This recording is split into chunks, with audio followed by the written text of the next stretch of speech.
Undp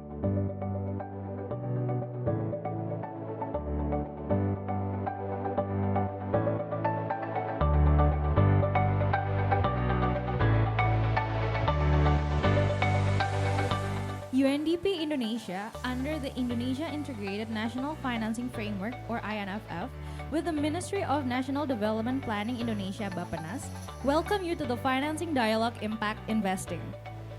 We are gathered here today to collectively discuss the impact investing ecosystem in Indonesia and identify its potential in funding for SDGs implementation.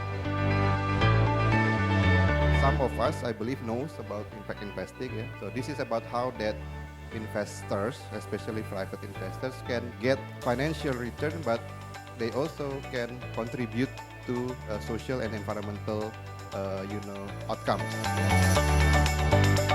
The financing gap for SDGs has widened. Overall needs to achieve SDGs in Indonesia from 2021 until 2030 is 122,000 trillion rupiah, with the gap around 24,000 trillion rupiah, which equals to around 1.7 trillion US dollar.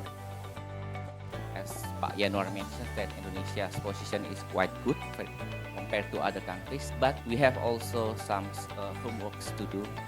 There are some of the goals of the SDGs are still left behind. So we have to think, we have to imagine what is Indonesia like in the next 2 decades.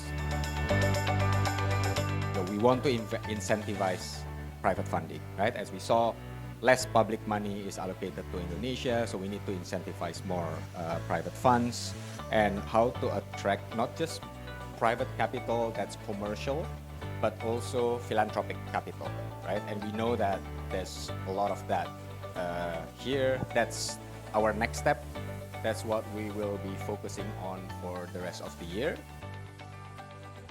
During the recent SDGs roadmap, it was shown that there has been a 70% increase in the SDGs financing gap.